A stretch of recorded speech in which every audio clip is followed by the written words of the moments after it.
Bonjour, bonjour, bonjour. J'espère que vous vous portez bien.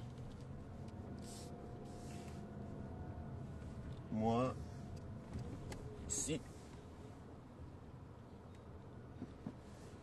Je vous prends pour une petite balade. Pour une petite balade. Dans un live.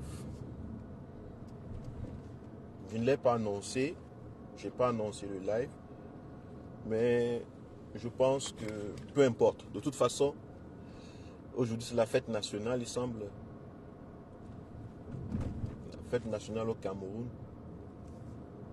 Je ne sais pas si cette fête nationale a vraiment une très grande importance dans l'esprit des Camerounais. Mais moi, peu importe. Je veux dire que je vais m'intéresser sur ce que j'aimerais partager avec vous aujourd'hui. J'aimerais passer mon commentaire faire des commentaires sur l'actualité politique de ces derniers jours au Cameroun. Et le deuxième point sera de vous faire suivre une vidéo du cardinal Toumi. Et je voudrais faire un commentaire aussi dessus. Vous allez vous dire, mais à quoi ça sert? Ou alors, bon, c'est même Kitoumi. Bon, qu'est-ce qu'il a même dit? Qu'est-ce qui est si important? Bon, là n'est pas le point. Le point est que je voudrais faire un commentaire dessus. Donc, invitez les amis. Bonjour, Karine Chouater.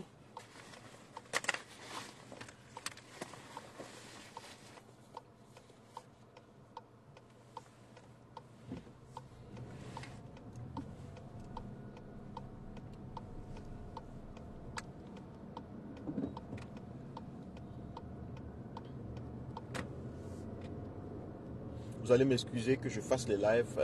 Ces derniers temps, c'est seulement en voiture. Oui, parce que j'ai pas envie de déranger à la maison, les voisins, les jours fériés très souvent. On ne doit pas faire des bruits, on ne doit pas être. Et moi, je parle pas. Je parle comme un Africain. Et deuxièmement, madame travaille, donc il ne faut pas déranger. Et en même temps, il faut prendre soin du petit. Parce que c'est férié chez nous, hein. C'est férié chez nous, en Allemagne. Donc le 20 mai tombe aussi férié en Allemagne. Bonjour, bonjour Karine. Donc, pardonnez-moi de ne pas être stable à la maison. Et je dois m'occuper de mon petit pendant que sa maman travaille. Donc, super. Nous allons partager, inviter, partager. Il y a deux vidéos que j'aimerais vous montrer. Deux vidéos que je trouve qu'elles sont dignes de commentaires. Parce que si chaque fois on laisse ce genre de choses passer, on néglige. On se dit c'est déjà vu, c'est déjà entendu, hein, et que ça ne sert à rien. Je pense que la majeure partie des citoyens camerounais sont affectés donc par ce genre de choses.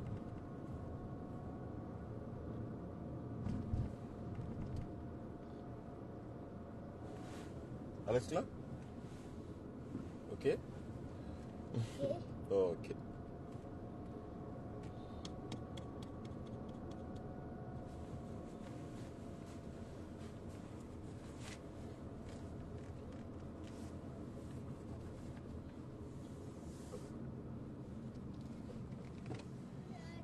Donc, je choisis une place calme, appropriée. Voilà.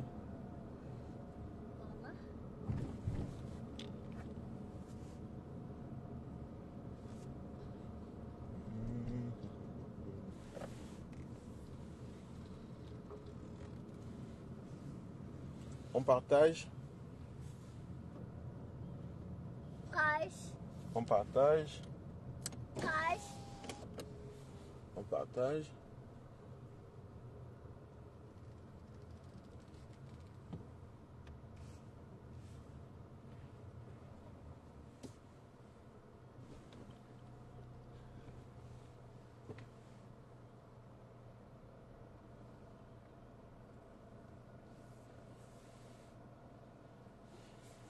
So, je pense que je suis arrivé à la place appropriée.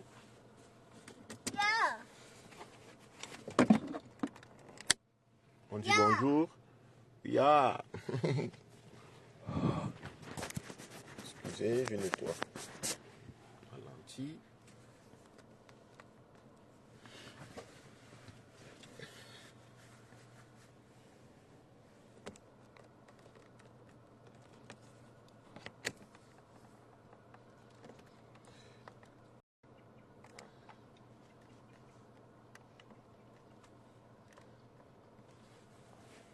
Salut, on partage, on partage.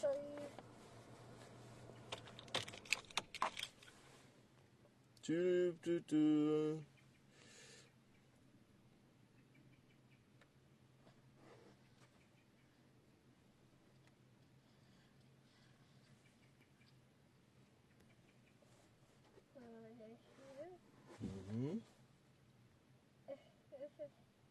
Bonjour Rohan, on a salué ici. Bonjour. Comment ça va? Voilà, ça va bien. Super, super, super, super. Super, super, super, super. On partage, on partage, on partage, on partage, on partage. Ouh là là là. On partage, on partage, on partage. Ouh là là là. On partage, on partage, on partage, on partage. Eh oui, on partage.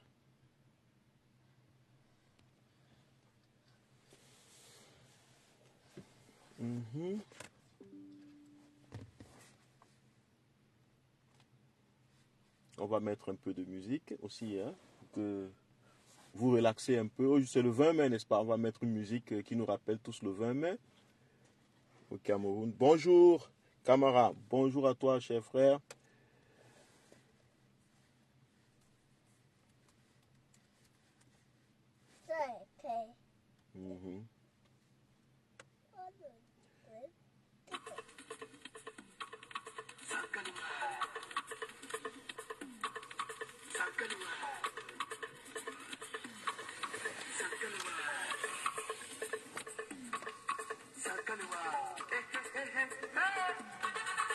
Facebook, je n'ai pas les droits sur la musique, hein, puisque c'est toi qui as tous les droits, Facebook. Tu as tous les droits sur les musiques des gens.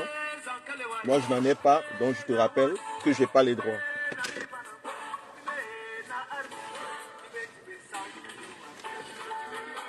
Bonjour, bonjour, on partage, on invite.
Salut, salut. Zangalewa. Zangalewa. Zangalewa. Rowan entend. Zangalewa. Zangalewa. Zangalewa. Zangalewa. Bam, bam, bam. Bonne fête nationale à tous les Camerounais, à tous les citoyens camerounais, à tous mes compatriotes, à tous mes frères, à toutes mes sœurs. Nous qui sommes dans la diaspora, personne ne peut vous mentir, nous souffrons de nostalgie. C'est pas parce que ce qu'on vivait au Cameroun était meilleur ou bien. Non, c'est que notre vie, c'est une somme d'expériences. Bonnes ou mauvaises, nous les emportons. C'est aussi comme ça que ce sera pendant la mort. Hein?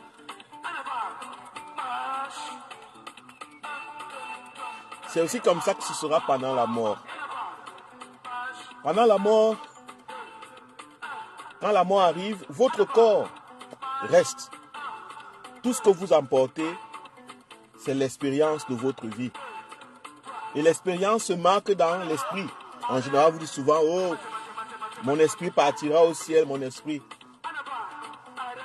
Tout ce que nous emporterons, c'est l'expérience de vie que nous avons vécue. Vous allez remarquer ça simplement lorsqu'on quitte le Cameroun, notre pays, pour venir ici. On quitte les lieux physiques, les lieux géographiques du Cameroun. Et on se retrouve en Allemagne, en France, en Italie, aux États-Unis, en Asie, au Moyen-Orient, en Australie. Mais ce qui reste, bien qu'on a quitté les zones géographiques, qu'on ait quitté les zones géographiques, ce qui reste, c'est les expériences que nous avons vécues, les bonnes comme les mauvaises.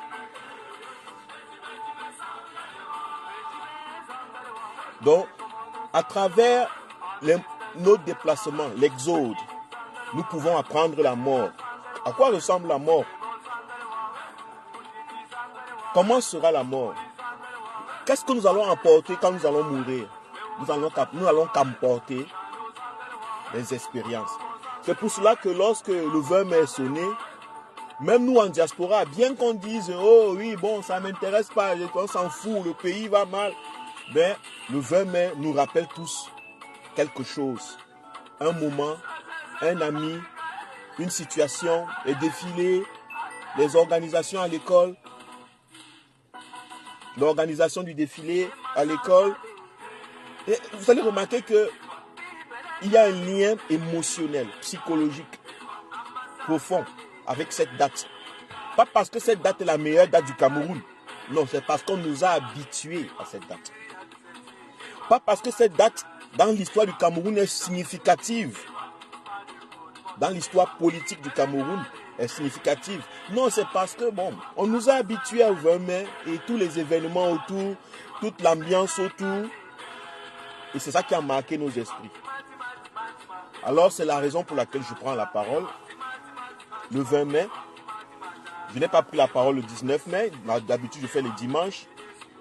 Mais je n'ai pas eu l'occasion de faire ça dimanche. Je me suis dit, bon, comme c'est férié en Allemagne, je vais le faire aujourd'hui. On partage. Je ne vois que 2 personnes qui sont connectées. Ou alors les gens sont partis suivre déjà le défilé pour voir si Paul Biya va être tué. Si on va le tirer d'une balle. Vous savez, les gens vont voir si c'est possible qu'il soit lynché par une balle. C'est possible. Depuis au Cameroun, ça a toujours été la peur du 20 mai. La peur du 20 mai, c'était toujours ce côté où qu'est-ce qui va se passer? Qu'est-ce qui va se passer? Et en plus, nous avons des communicants du RDPC qui nous racontent les plans qui sont faits pour tuer M. Biya, pour faire le coup d'État et tout ça.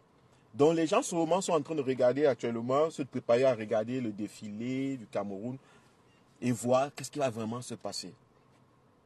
La situation est tendue. C'est ce qu'on dit. Donc, moi, je profite de ce moment pour parler de 2 événements qui ont marqué mon attention, qui ont attiré mon attention cette semaine. Il s'agit d'un premier événement attendez, je vais vous montrer le premier événement. C'est la réaction d'une femme, d'une citoyenne camerounaise.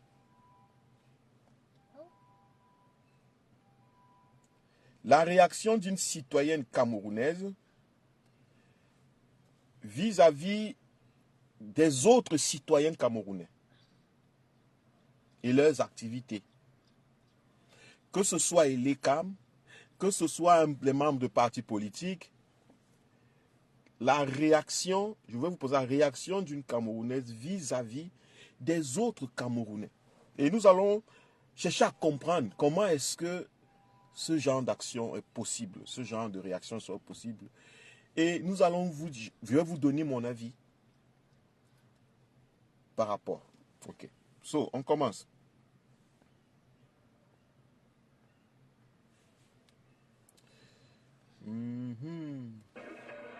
Allez avec ailleurs. Oui. Installez. Vous faites la guerre chez moi. Giflez, pardon, gifle-moi. Gifle-moi, il faut le faire. Il faut le faire. Très bien.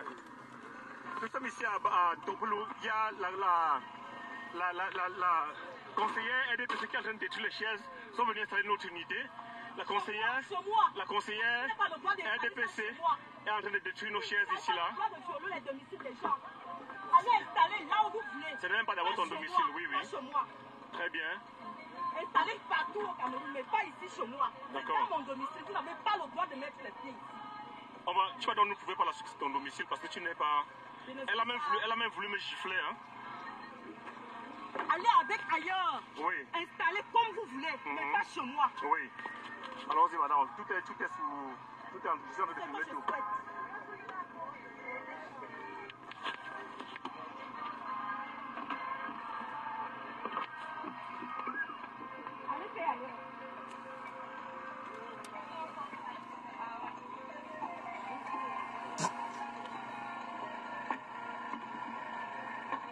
Allez installer votre cellule où vous voulez, dans ce quartier, mais pas chez moi.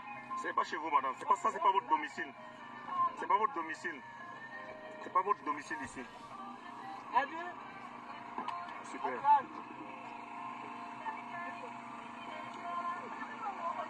Vous pouvez vous asseoir là sur la rue, vous faites ça.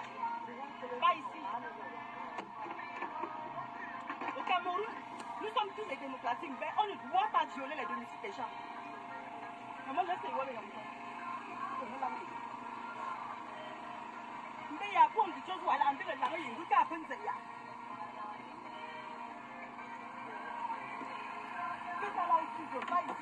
Partagez, s'il vous plaît, partagez, invitez les amis. Vous ne pouvez pas demander même à l'école de parti. C'est pas possible. C'est pas votre pays, madame. Allez ailleurs faire ça. Vous êtes venu pas à but son appel, n'est-ce pas? C'est lui qui nous a amené ici. Partez avec lui ailleurs.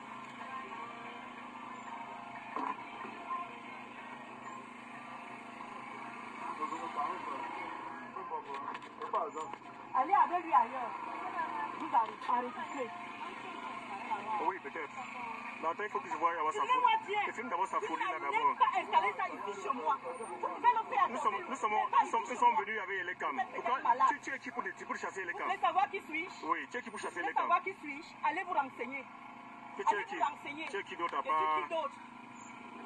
Allez faire ça ailleurs, pas ici. Tu chasses les cams. Tu es qui pour chasser Vous les l'avez cams? emmené. Oui. Allez continuer votre travail avec elle ailleurs, pas ici. Pourquoi tu es qui pour chasser les cams Allez dans continuer votre l'enfant? travail ailleurs avec elle, pas ici. Balancez dans les réseaux sociaux, c'est moi qui ai Toi fait qui? Albertine qui dit. Allez continuer ailleurs. Madame, allez continuer ailleurs. Il faut même brutaliser notre matériel si tu es courageux. Brutalise même ça. Pourquoi Casse même ça. je suis pas bête. Ah, donc tu Je suis pas bête. viens de faire la Vous sélection avez chez les gens. violé mon domicile. Quel domicile? Ici, c'est chez moi.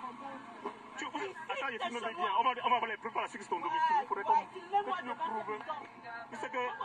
Oui. Il faudrait qu'on ait les preuves directement que c'est votre domicile ici là. Qui a affamé finalement? Vous avez le pouvoir, vous n'arrivez à rien faire. La concurrence arrive, ça vous fait peur. Deux salles de classe qui est construite là. Mais laisse la population va juger. C'est un robinet que l'État nous a donné. Ça coule même pas. Tu vois quel robinet, ça ne coule pas. Un robinet qui ne coule même pas. Laisse la population juger au moment venu. Mais si vous êtes tellement sûr de vous, laissez la population juger au moment venu. On va enregistrer les gens qui peuvent vous voter le moment venu. Faire quoi ici, monsieur? Nous n'en souffrons de rien. Ok. Nous n'en souffrons de rien. C'est pas à vous de juger. Remplis vos poches. Avec Donc, quoi? vous n'êtes pas si bête. Avec vous quoi? voulez changer le Cameroun, allez à Edoudi. Allez à Yaoundé. Madame- Pas ici à Topelou. Ok. Si vous voulez changer le Cameroun, allez à Yaoundé. Allez à Edoudi.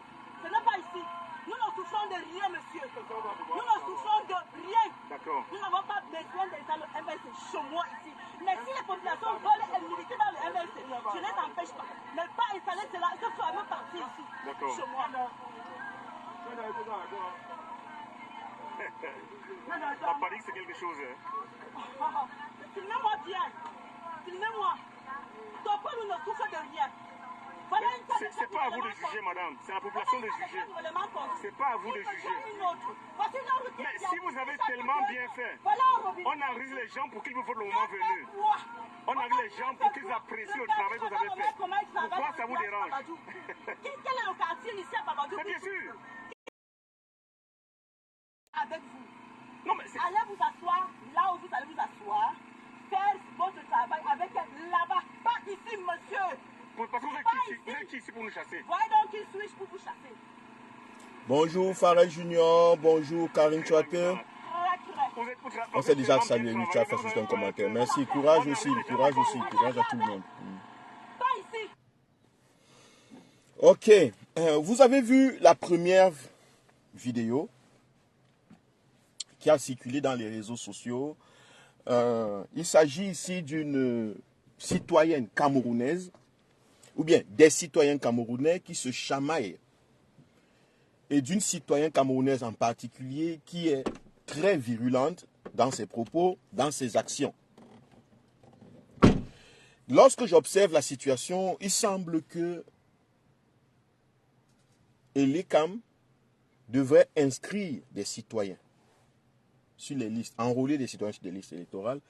En même temps, le MRC ou bien le parti politique, je ne sais pas quel parti politique c'était, sans vous mentir, je pense que c'était le MRC, mais je me dis que j'accorde le bénéfice du doute, que c'était un parti politique qui faisait aussi en même temps l'installation d'une cellule, exactement au même endroit où l'ECAM s'est placé pour enrôler.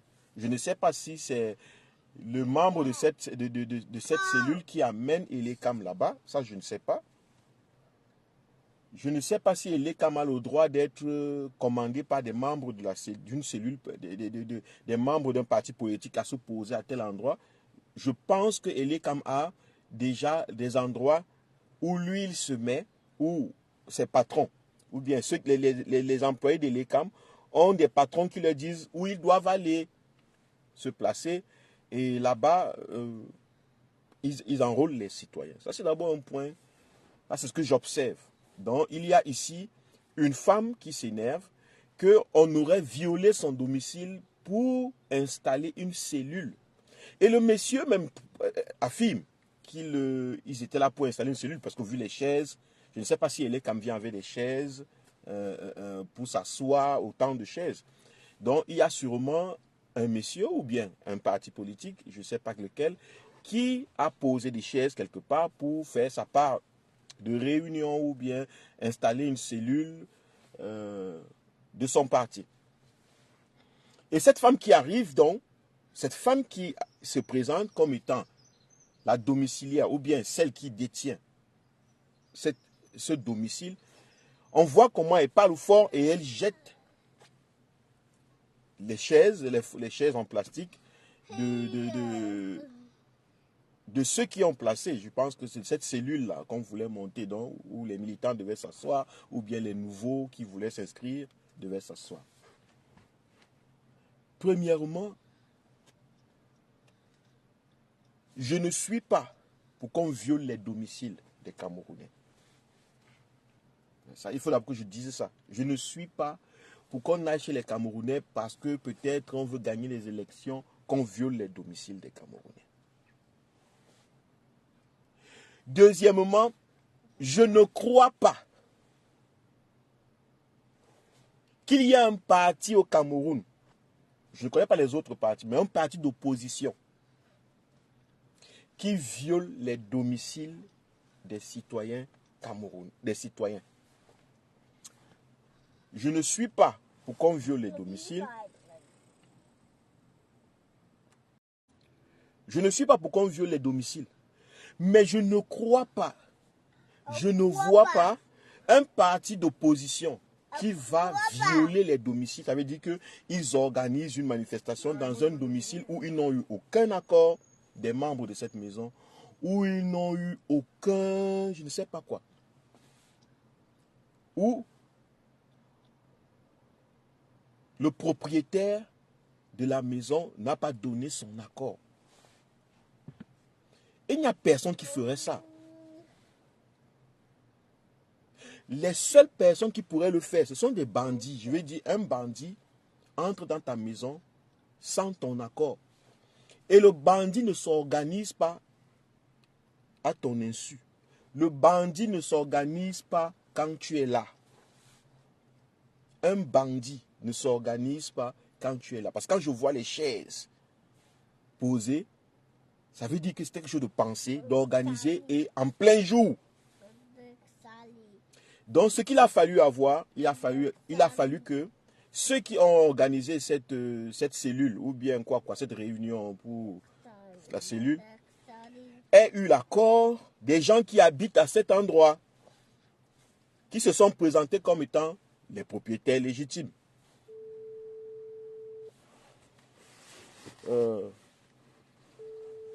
Rowan, tu t'es demandé de sortir de là. Yagina, Mark, bye bye. Geh wieder in YouTube. Geh in YouTube rein. Hier.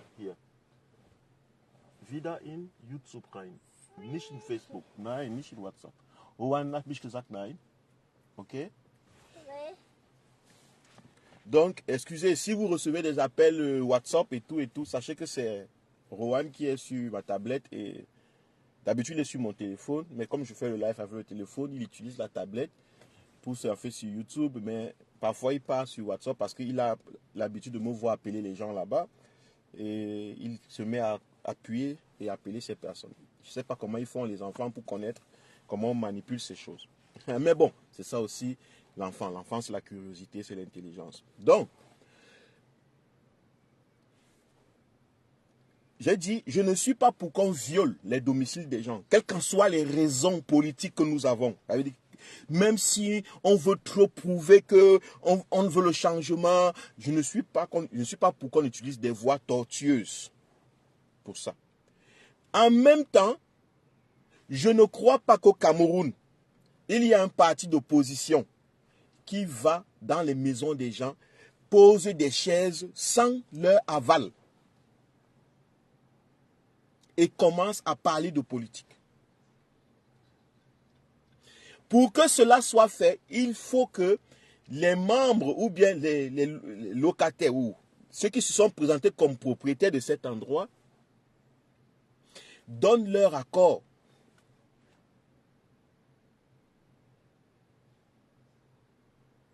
Ça veut dire, soit les personnes qui habitent à cet endroit sont les propriétaires de cette maison, soit ce sont des locataires de cette maison qui sont en partie propriétaires pendant le temps qu'ils habitent.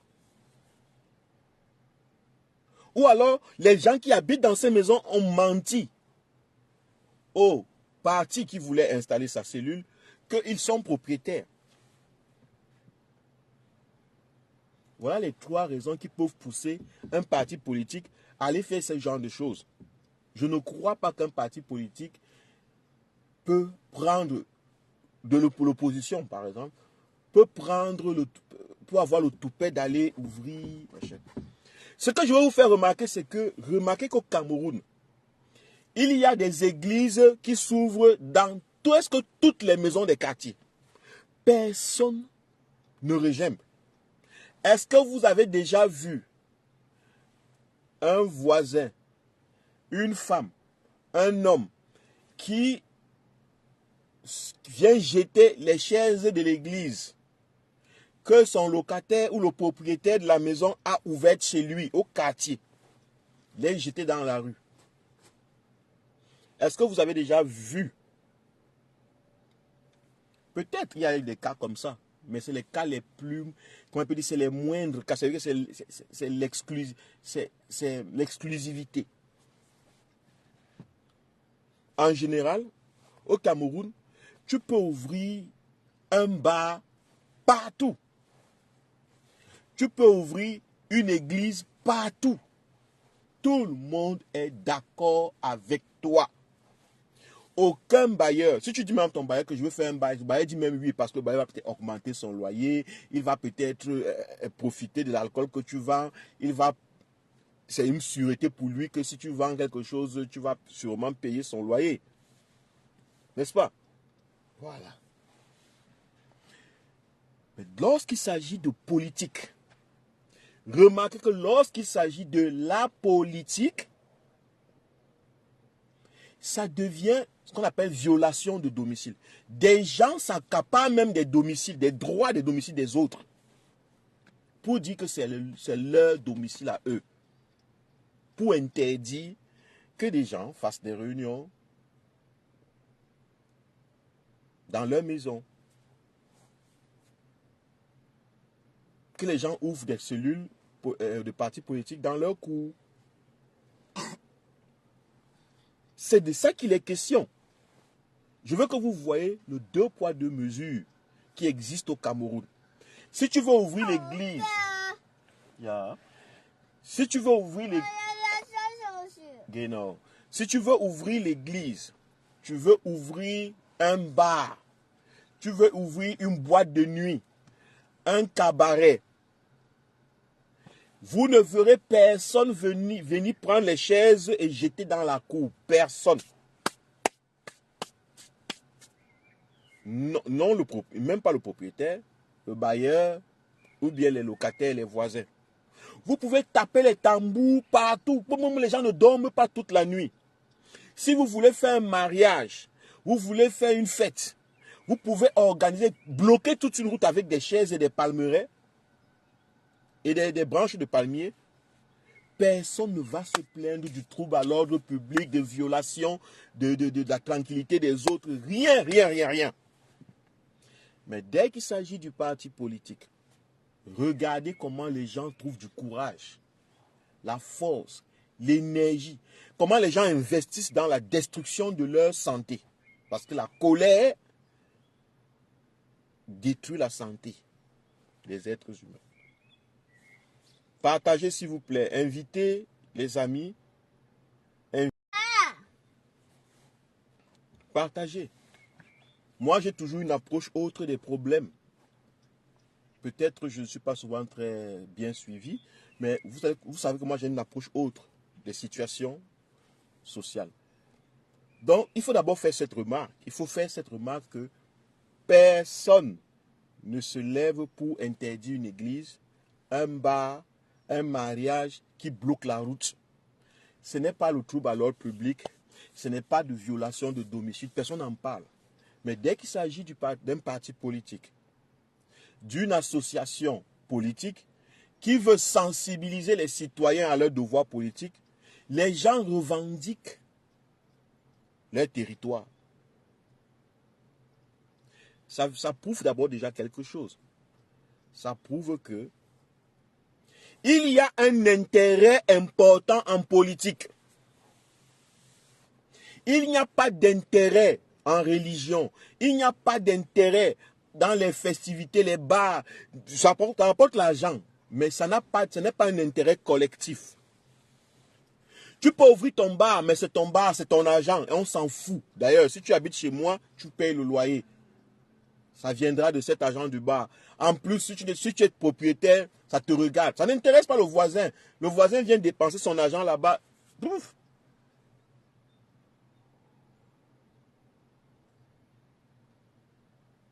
Personne n'est intéressé. Tu peux ouvrir l'église, ah, ok, ça n'intéresse personne. Les gens qui y vont, c'est juste des désespérés. C'est des gens qui ont faim, qui ont soif, qui espèrent que Dieu va venir va leur donner à manger, leur donner à boire, va soigner les enfants.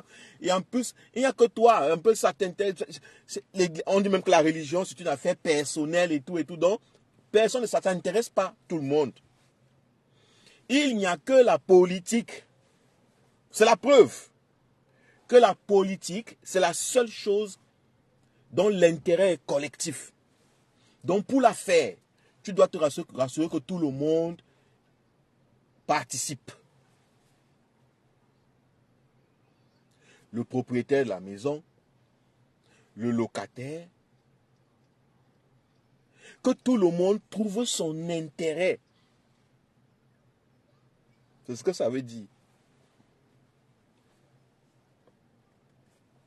J'espère qu'on se comprend. Je vous dis que la réaction de la femme démontre que, et par rapport aux autres choses, activités que les êtres humains au Cameroun peuvent faire dans les domiciles, dans leur propre domicile, dans les domiciles privés et ainsi de suite, c'est la seule chose, ça prouve que la politique est la seule chose qui est tellement intéressante, qui est tellement pleine d'intérêt, qu'on peut s'en débattre, on peut se défendre avec autant de rage et de violence. C'est ce que ça veut dire. Donc que chaque citoyen qui regarde cette action comprenne ça comme ça. Parce que si vous voyez un être humain, des êtres humains se bagarrer parce qu'il y a eu organisation de quelque chose, sachez que la chose là est tellement importante pour tous ces humains qui se sont bagarrés. Donc la politique est premièrement importante. Deuxièmement, je pose la question. Même si c'est mon domicile, je vous pose la question, même si c'est votre domicile, vous venez en journée, vous trouvez des gens poser des chaises dans votre domicile. Est-ce que la façon de réagir de cette femme est légitime? Est-ce que vous avez le droit de jeter les choses de manière aussi irrespectueuse, violente et dédaigneuse? Les choses que vous trouvez des gens. Ils ne sont pas venus la nuit. Ils ne sont pas venus la nuit. Ils ne sont pas venus tard la nuit, vous dormiez ou vous ne saviez pas. Non, vous les trouvez en pleine journée. Ça veut dire que ce ne sont pas des bandits. En pleine journée, assis dans votre domicile ou bien dans votre cour avec des chaises qu'ils ont arrangées. Ce n'est pas qu'ils ont jeté des chaises, ils buvaient l'alcool ou ils se tiraient dessus avec des kalachnikovs. Non. Ou ils jouaient du songo. Ce n'étaient pas des gens que vous regardez, vous dites que ce sont des dépravés, des vauriens. Non, c'était des citoyens qui se sont assis chez vous. Vous venez vous trouver les citoyens. Est-ce que la réaction de cette femme est sérieuse? Moi, je trouve que non. Elle aurait pu réaliser, elle aurait pu agir autrement. Je pense. Pour le bien-être, pour le respect des gens qui habitent dans son domicile. Parce qu'elle dit que c'est son domicile, c'est le chez elle. Pour le respect des gens qui habitent dans son domicile. J'ai vu des vieux pères, des personnes âgées, j'ai vu des personnes de moyen âge. Là, ces personnes auraient peut-être pu être ceux qui ont donné l'accord à ces gens de se placer là. Elle aurait pu demander, qui vous a demandé de venir ici? Elle demandait à ces gens, pourquoi vous leur avez demandé de venir ici? Ainsi de suite. Monsieur, partez. Ou alors elle se plaignait de ses propres personnes, soit ses locataires, soit ses frères, ses soeurs, ses parents. Mais non.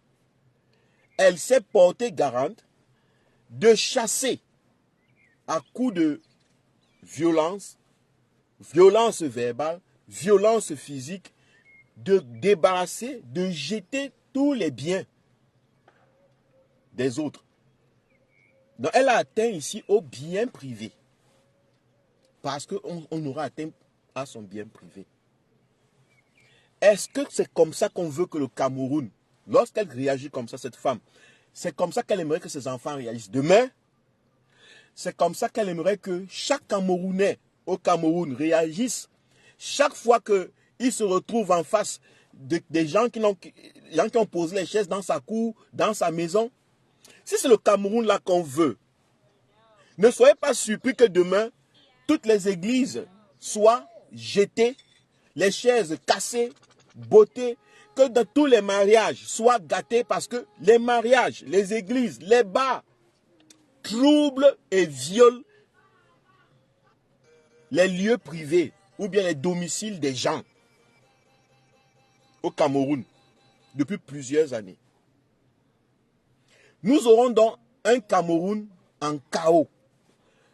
Un Cameroun dans le chaos violent et physique. Je ne parle pas, c'est déjà dans le chaos politique, c'est déjà. Mais un Cameroun dans un chaos terrible. Un Cameroun de la jungle où chacun fait la loi et chacun est juge. Cette femme pouvait constater que des gens ont violé son domicile, appelé les forces de l'ordre, je ne sais pas qui ça soit, le sous-préfet, soit la gendarmerie, soit la police, je ne sais pas, de venir constater la violation de domicile. Ça aurait donné beaucoup plus de crédit à sa réaction, ou bien au moins à sa position. Mais non, elle ne le fait pas. Elle prend sur elle parce qu'elle reçoit l'onction. La seule onction qu'elle reçoit pour commettre des actes aussi barbares sur des citoyens, sur les biens privés des citoyens et sur la psychologie parce qu'elle a commis des actes barbares devant des enfants, devant des adultes, devant des autres êtres humains qui sûrement vont être traumatisés par ce qu'elle a fait. Les enfants qui ont vu ce qu'elle a fait sont automatiquement traumatisés. Il faut le comprendre. C'est de la violence psychologique. Démon, casser des choses, jeter des choses, parler à haute voix, fermer les portes. Parce qu'il y a des parents aussi qui font ça dans les maisons. Ils se tapent dessus, ils cassent les portes, ils lancent les marmites. Ça, c'est de la violence. Certes, l'enfant n'est pas celui à qui vous lancez les marmites et avec qui vous chamaillez dans la maison. Mais l'enfant qui suit ça, qui voit ça, son cerveau enregistre. L'enfant prend peur, le cerveau enregistre que voici comment on traite les problèmes lorsqu'on n'est pas content. Ça veut dire que l'action de cette femme est dans la création d'une société future, une société de type violente, une société de citoyens barbares, une société d'hommes retardés et attardés mentaux. Je vais vous expliquer ce qui se passe pour que chacun d'entre nous prenne sa responsabilité parce que j'ai l'impression que tellement les gens font les choses sans comprendre ce qu'ils sont en train de faire. C'est pour ça que le pays est en dérive. Parce que les gens font les choses sans comprendre ce qu'ils sont en train de faire.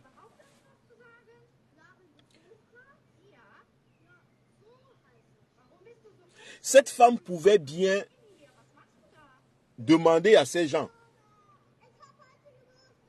Il y a Nobel Justin qui dit qu'il faudrait se demander pourquoi est-ce qu'elle a agi ainsi. Quelle qu'en soit la raison, il n'y avait pas d'âme, il n'y avait pas de je ne sais pas quoi. Et je l'ai encore expliqué au début. Excusez-moi. Moment. Excusez-moi.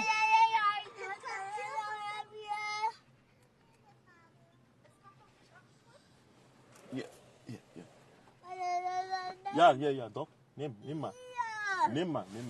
Je suis fini. Ja, super. Bravo. Ok. Je dis que cette femme avait plusieurs raisons. Il y avait plusieurs voies. Parce qu'on demande, il faudrait se demander pourquoi elle a agi ainsi. Elle a agi ainsi parce qu'elle pense que on a violé son domicile.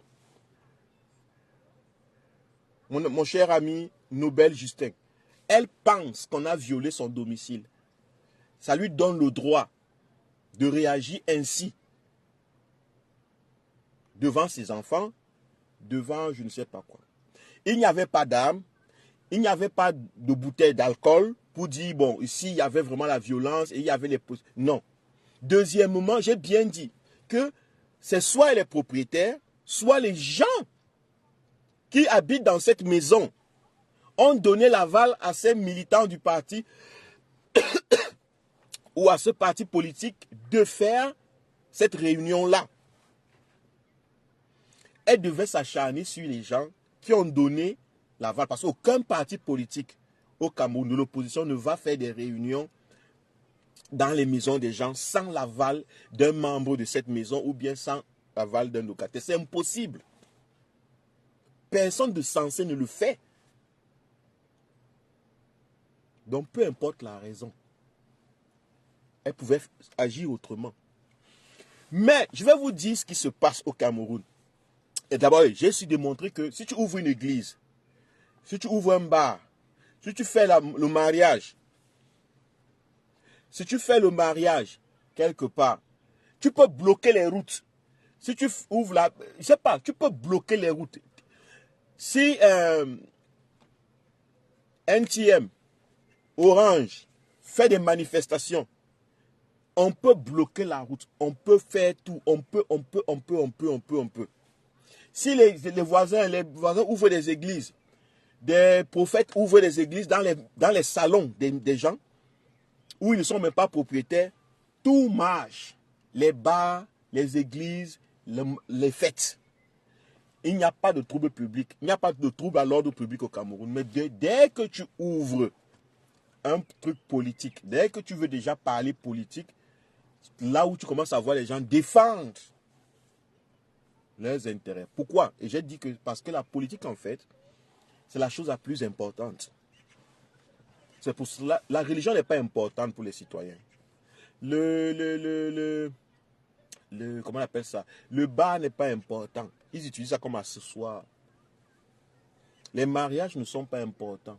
Ce qui est important pour les citoyens, c'est la politique. C'est pour ça que quand tu peux ouvrir un truc politique, dès que ton action ou ton activité devient politique, ça concerne tout le monde et tout le monde se sent concerné par ça. Maintenant, il y a d'autres qui se sentent concernés par le fait que il y a mon ami Nobel Justin qui dit qu'elle a peur de quelque chose. Il y a des gens qui ont peur de perdre leurs avantages politiques. Et ce qui est légitime. Mais le fait d'avoir peur de perdre son avantage politique n'insinue pas que tu dois te comporter de manière violente, de manière irresponsable vis-à-vis des autres citoyens. Ça ne te donne pas ce droit. Mais au Cameroun, il y a quelque chose qui est terrible. Peut-être que les gens n'ont pas remarqué. Il y a un parti politique au Cameroun où dès que tu appartiens, dès que tu dis, je suis entré, j'ai ma carte, je suis sympathisant. Ce parti politique, c'est comme si dès que tu dis ça, tu abordes l'esprit de la colère, de la violence.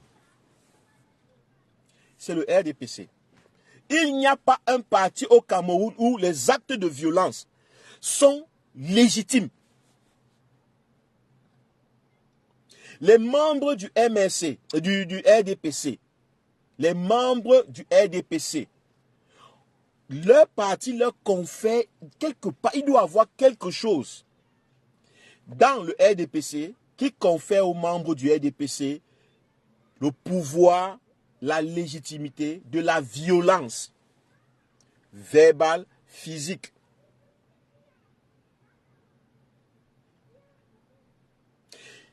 Vous allez voir, plus quand vous êtes à la base, quand vous êtes quelqu'un d'en bas, petit représentant de quoi du parti dans tel village et tout ça, c'est là, c'est la base. Au fur et à mesure qu'on monte, la violence devient subtile. Par exemple, si vous ne verrez pas les gens du comité principal ou bien faire quoi, ou bien les gens jeter des chaises, peut-être ça peut arriver, mais c'est rare. La majeure partie des gens qui sont au directoire du RDPC et tout, utilisent la violence de l'État. La prison, les préfets, ainsi de suite. Donc c'est subtil, vous ne pouvez pas remarquer. Parce qu'ils se confondent à l'État. Mais plus vous descendez à la base, vous allez constater que les gens sont violents physiquement. Le RDPC, c'est le seul parti où, après, si on met la nourriture, les gens se battent pour manger. J'ai dit dans les manifestations du RDPC, on a tellement d'exemples. Je dis que dans les manifestations du RDPC, je ne parle pas encore avec l'opposition. Je ne parle pas du mélange avec l'opposition. Dans le RDPC, On a vu des vidéos où la nourriture était devenue sujet, où les gens ont perdu leur vie. Des gens se bagarrent pour manger dans le RDPC. On a vu dans le RDPC des vidéos horribles où des gens le sang coule. Les gens utilisent les armes blanches ou même des armes létales. Aux dernières législatives, si on ne se trompe pas, 2020, le sang coule. On a des vidéos où des membres du RDPC, avec la tenue du RDPC, dans les quartiers, dans les rues, sont en train de se taper dessus.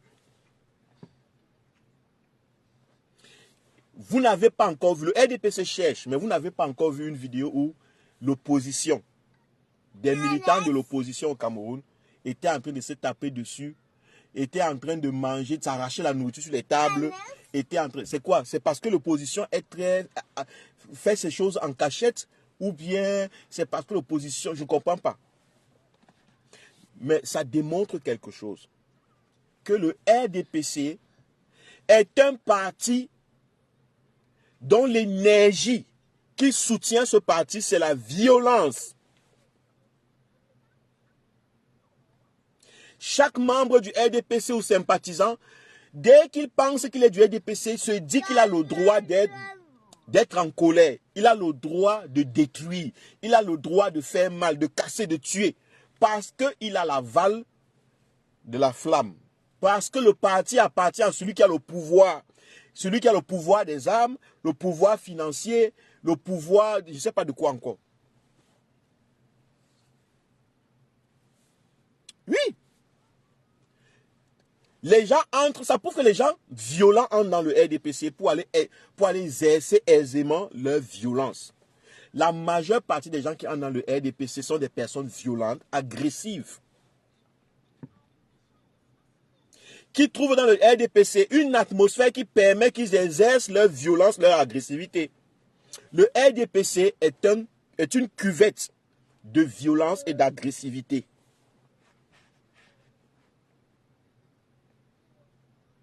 Parce que, hormis ça, je ne vois pas une autre raison pourquoi cette femme agit de cette façon. Avec les façons humaines, les multiples façons humaines d'agir face à des situations, dans un pays de droit, comme ils le disent, dans une république en construction, je ne comprends pas pourquoi, fût-elle une présidente de la République, fût-elle une militante très acharnée du RDPC, pourquoi elle devait réagir comme ça alors qu'il y a des moyens, c'est eux qui disent qu'il y a les moyens de recours, qu'il y a les moyens de justice, que si on ne veut pas on se plaint, que la justice fonctionne au Cameroun. Pourquoi elle n'utilise pas les moyens de recours? Il y a la police, la gendarmerie, il y a la préfecture, tout. Elle prend sur elle le droit de détruire les biens des gens. Partager.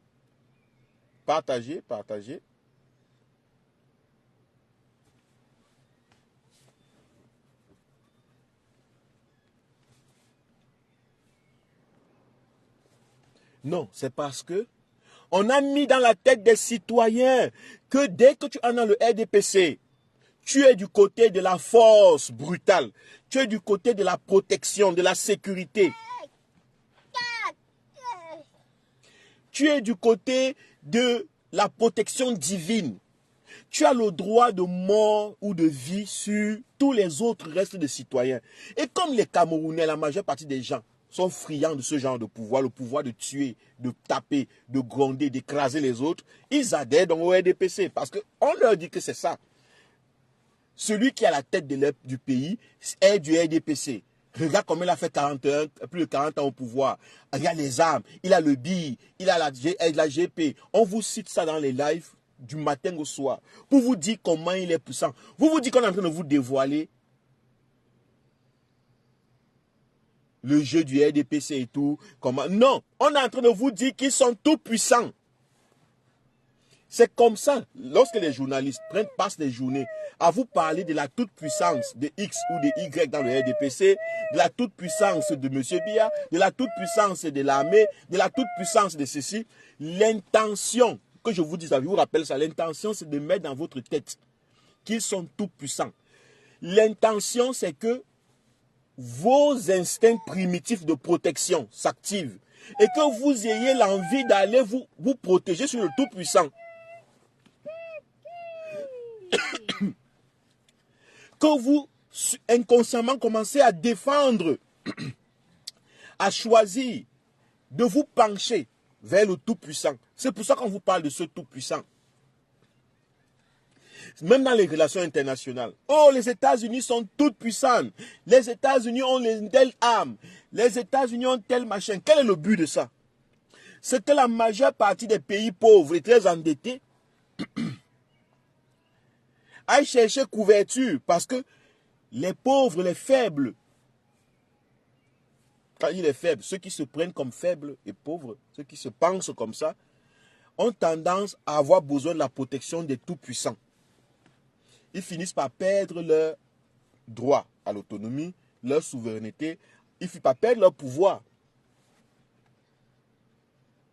Tout le monde va sur l'aile d'un tout-puissant. C'est la même technique qu'on utilise quand vous parlez les samedis soirs et les vendredis et les jeudis de la puissance de Ngongo, la puissance de Lingingema, la puissance de Charles Ndongo, la puissance de Manu Dibango, la puissance de Paul Biya dans les chaînes de télé. L'intention c'est d'exciter vos pulsions compulsives, primitives de protection. Voilà pourquoi beaucoup de personnes adhèrent ou bien soutiennent, même de manière indirecte, que le RDPC est puissant. Quand on va vous dire, le RDPC est une mastodonte, le RDPC est ceci, le RDPC est cela, ça ne veut pas dire que beaucoup de gens vont voter le RDPC.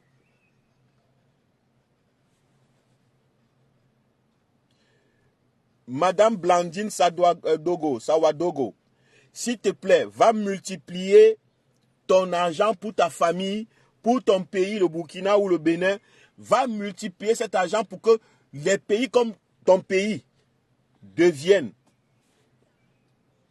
Le Bénin, je pense le Bénin, que le Bénin soit libéré de la bêtise qui gouverne le Bénin. Les multiplications d'argent, ça c'est le faux life. Ce n'est pas le bon endroit. Regarde, il y a 3 personnes qui suivent mon live. 3. Qu'est-ce que tu as fait de 3? Tu ne te rends pas compte que 3 personnes qui suivent un live où quelqu'un bavarde seul dans les réseaux comme un fou. Ça veut dire que le live n'est pas intéressant. Ça veut dire que les gens qui sont là-bas ont un problème. Tu viens avec ton témoignage, ceci, venez, va au Bénin. Tu essayes de donner beaucoup d'argent au Bénin pour que le Bénin ne soit plus endetté au FMI.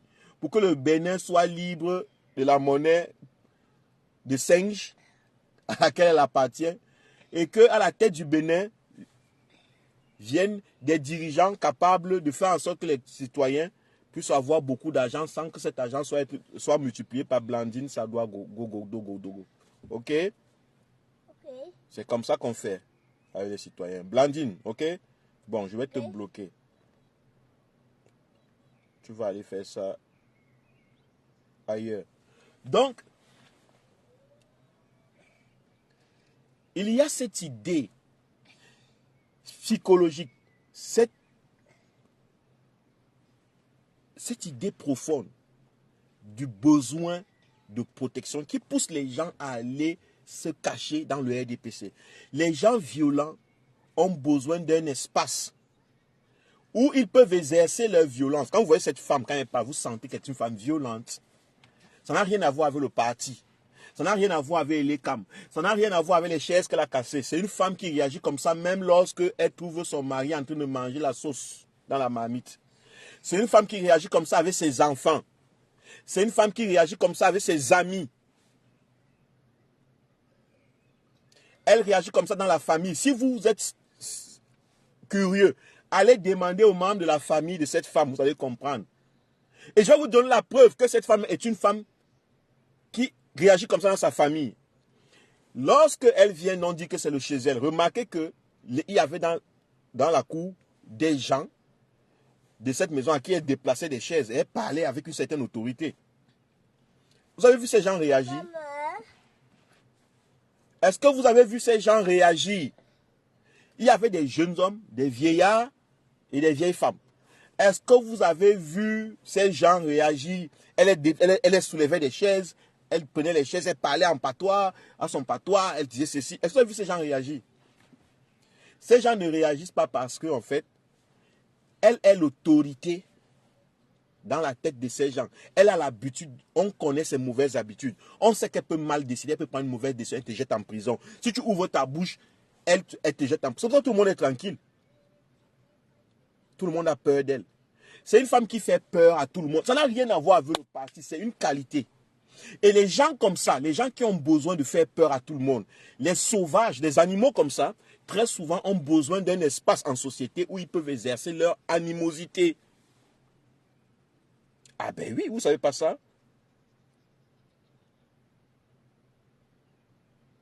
Je prends un exemple encore pour mieux vous expliquer psychologiquement ce qui se passe, pour que chacun d'entre nous comprenne qu'est-ce qu'on veut pour le Cameroun. Vous allez voir, lorsqu'un enfant est trop bruyant, il tape tout le monde. On dit il faut l'amener faire le karaté, le judo, la boxe, où il va dégager son énergie. N'est-ce pas? N'est-ce pas? Voilà. Alors, d'autres dégagent les énergies en regardant du porno. Là, ils peuvent se masturber dans la sexualité, ils poursuivent les femmes, ils font ce qu'ils veulent. D'autres dégagent les énergies de violence et de courroux en regardant les gens se battre. Vous allez voir les gens qui aiment la boxe, les sports de boxe, où on tape les autres, ils éprouvent du plaisir à regarder ça. Il a dit, tel est vraiment puissant, tel est fort. Ça, c'est une façon sociale et plus humaine de dégager l'énergie de violence que nous avons en nous. Vous savez que l'énergie de violence est là. Mais comme en société, on nous interdit de taper sur les gens, on a donc créé des canaux où nous allons déverser nos énergies de violence pour nous cartaser,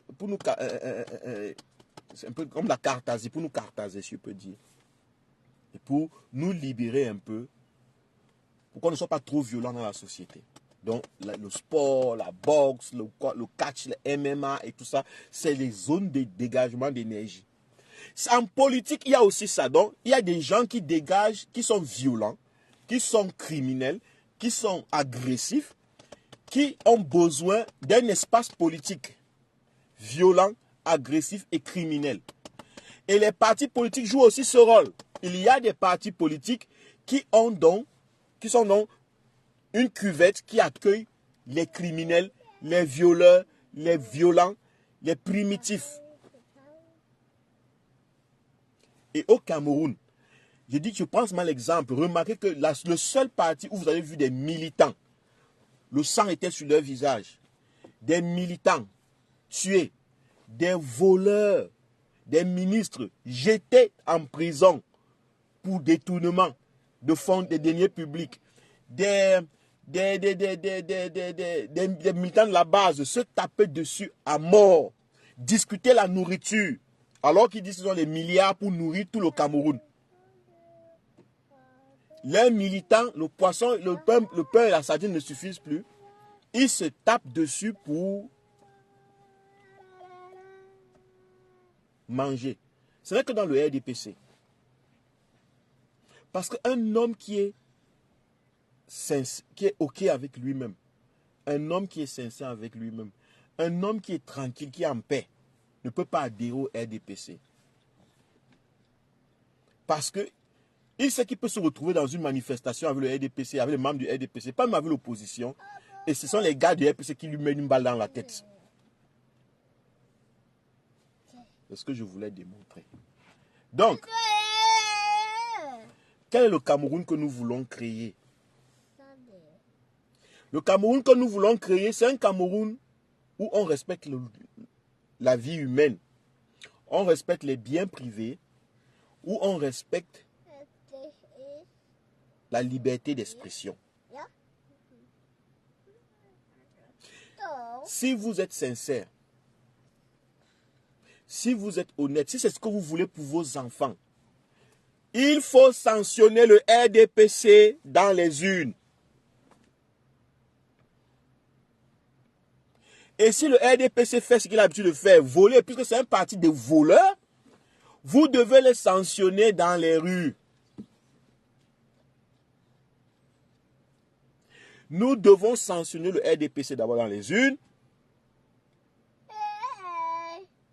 En plus, au cas où ils sont si têtus, puisqu'ils le seront de toute façon, nous devons le sanctionner par la justice. Écoutez, M. Abdourahmane était hier à Equinox, dans la vérité en face, il a dit quelque chose. Des millions de Camerounais ne savent même pas s'ils sont inscrits ou pas dans les listes électorales. Parce que le directeur de l'ECAM, ou bien celui qui est chargé de diffuser les listes des inscrits, de 2023 jusqu'à aujourd'hui, les gens ne savent pas. Ça veut dire que si tu ne pars même pas t'inscrire maintenant, tu ne sais pas. Toi qui t'es inscrit en 2023, tu ne sais pas.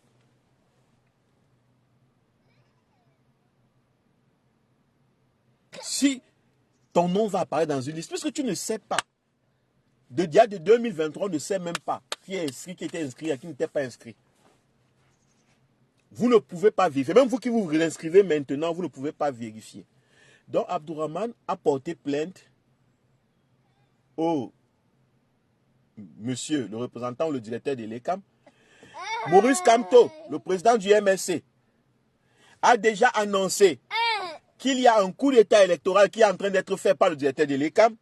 Le peuple, chaque citoyen, ce que vous devez faire, chacun doit écrire une lettre de plainte pour savoir, doit se plaindre dans un tribunal à côté, peu importe, déposer des millions de plaintes, des millions de plaintes.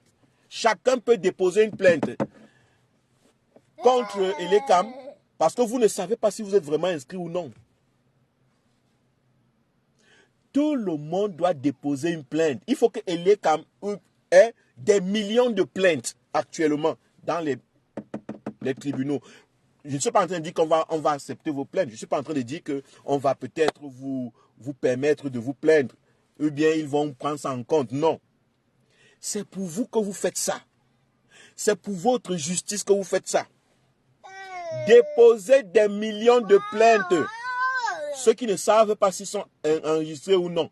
Ceux qui ont été déjà enregistrés depuis, mais qui ne savent pas vraiment s'ils sont enregistrés puisque les listes ne sont jamais sorties. l'ECAM n'a jamais posté les listes. Ça veut dire que l'ECAM peut sortir demain. Le jour du vote, vous ne voyez pas votre nom sur la liste et vous ne pouvez plus rien faire. Il n'y a plus possibilité de recours. C'est comme ça que la fraude commence. Exigez qu'on vous donne la liste, qu'on vous présente la liste, et ça ne peut que se faire par le dépôt des plaintes dans tous les tribunaux. Des millions de plaintes, tous ceux qui se sont déjà enregistrés et qui sont sincères, qui veulent vraiment le changement. Déposer des plaintes. Il faut que les tribunaux soient surchargés de papier contre l'ECAM. Déjà d'abord, pour que le monde entier sache où a commencé le vol, où a commencé le hold-up, le coup d'État au Cameroun.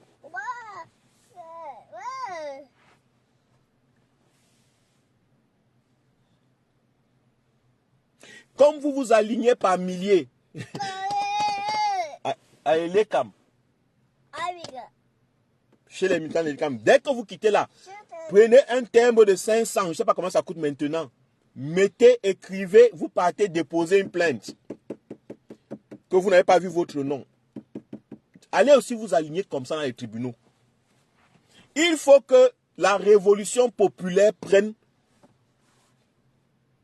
son cours. N'attendez pas les leaders politiques. Les leaders politiques vous donnent la voix. Ils vous disent voici, voici, voici, voici. C'est le peuple qui doit prendre. C'est le peuple qui doit décider. Je vous dis que la fraude a commencé. Il ne suffit pas de s'inscrire sur les listes électorales et d'aller voter. Vous pouvez même vous inscrire, vous arrivez que votre nom n'est pas sur la liste. Vous ne pourrez plus faire de recours, vous ne pourrez plus vous plaindre. C'est maintenant. Que chaque citoyen camerounais aille sur le site de l'ECAM, cherche son nom et la zone où il est inscrit. Si tu ne vois pas, tu portes plainte à l'ECAM. Si tu ne vois pas, tu dois porter plainte à l'ECAM. Parce que dans la loi, l'ECAM est supposé te dire Dès que tu t'es enregistré, ou tu es enregistré, pour prouver que tu es enregistré, et l'ECAM doit te le prouver. Même si on t'a donné un récépissé, ça ne veut pas dire que l'ECAM ne doit pas, parce que l'ECAM est supposé avoir la liste et tous les citoyens camerounais sont supposés être capables de taper dans le site de l'ECAM et trouver leur nom. Donc il peut regarder son récépissé, il peut regarder son nom dans le site, il dit ouais, ça donne. Parce que eux. Donc la seule façon de résoudre ce problème, le problème de violence de cette femme, c'est de sanctionner. Si nous ne voulons pas que nos enfants soient traumatisés et qu'on crée une société, une relève de violents, s'il vous plaît, nous devons sanctionner ces gens dans les urnes. Nous devons les sanctionner par le droit dans les tribunaux. Nous devons envahir, nous devons suffoquer le système de M. Biya, du RDPC. Ce sont des fatigués, ils ne peuvent pas vous contenir. C'est des petits voleurs, ils n'ont pas assez d'intelligence pour ça, pour beaucoup. Ils aiment les petites choses.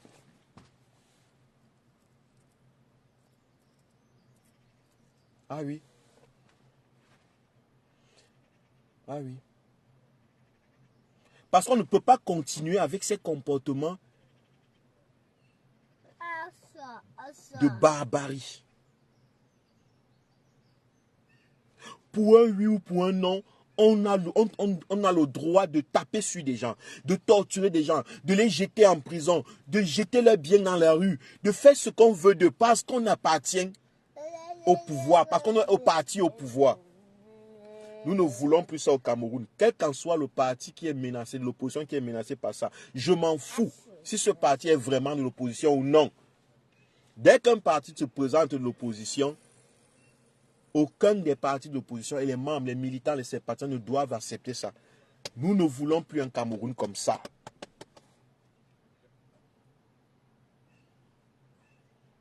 Nos enfants ont été traumatisés pendant plusieurs années par la torture, la violence.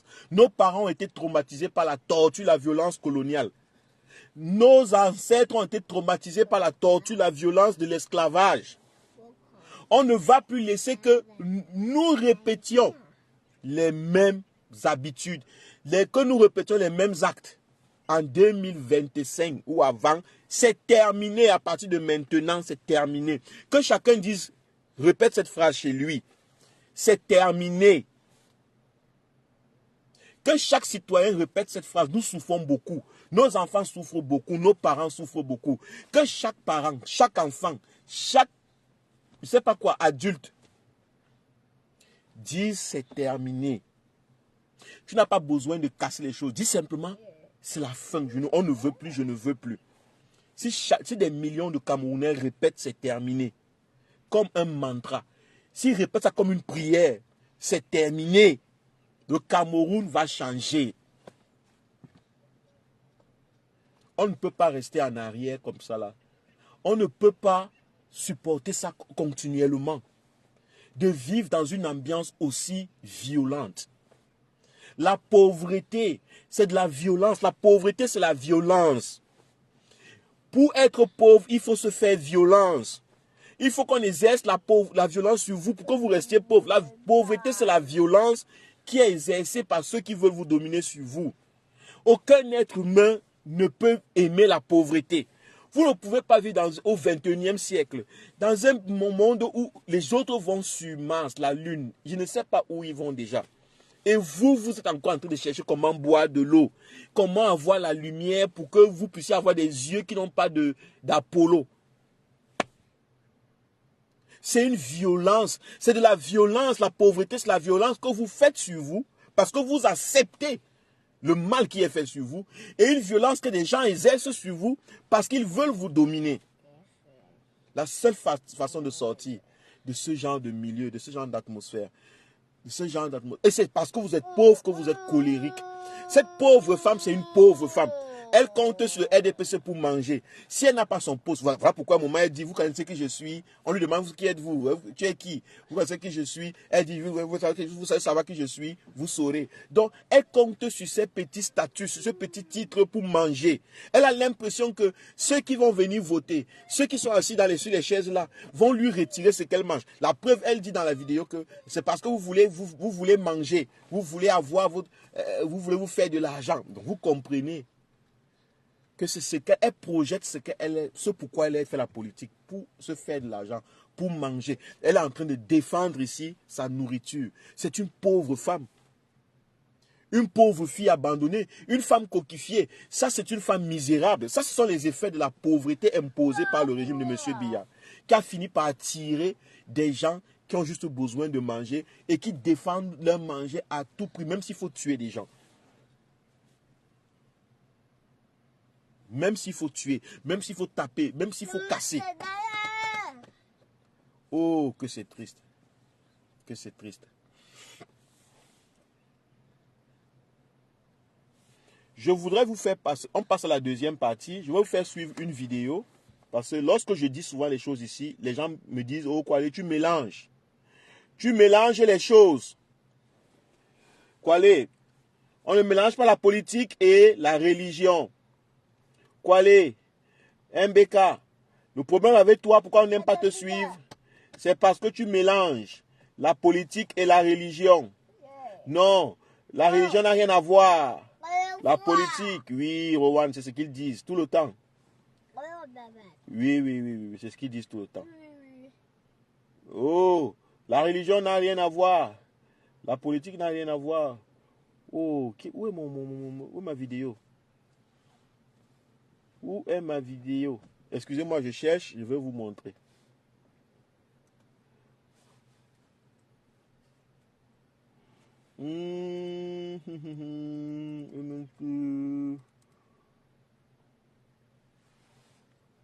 Ah. Excusez-moi, voici ça ici. Ils ont voulu cacher. Ils ont voulu cacher. Je vais vous faire suivre.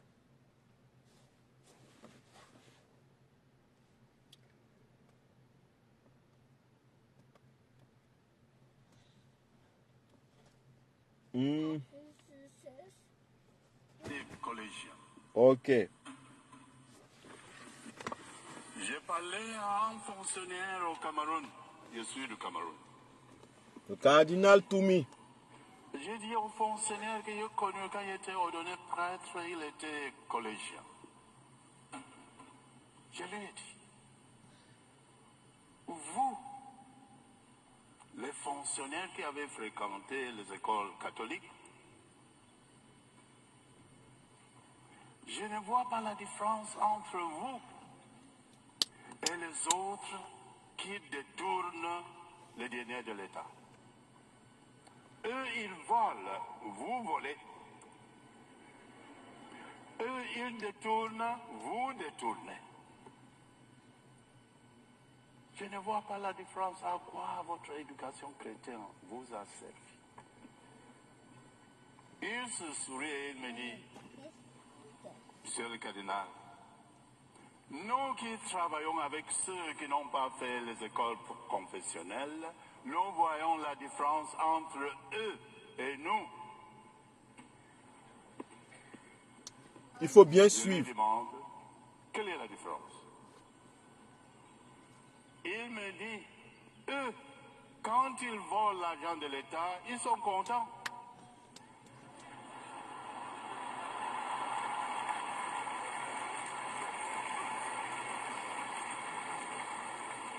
Et nous, quand nous détournons l'argent de l'État, notre conscience nous trouble.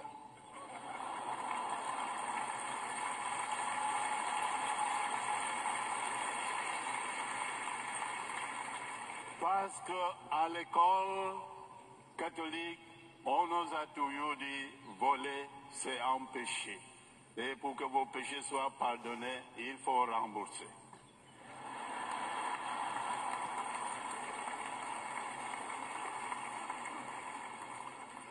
C'est dans ce sens que je dirais que nous avons en Église l'obligation d'éduquer la conscience humaine.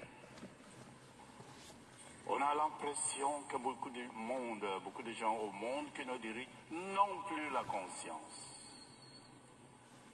Et beaucoup sont de notre foi, c'est ça qui est embêtant. En Afrique, beaucoup de leaders sont des chrétiens. Cela montre que ça ne suffit pas d'être chrétien, il faut l'être quotidiennement.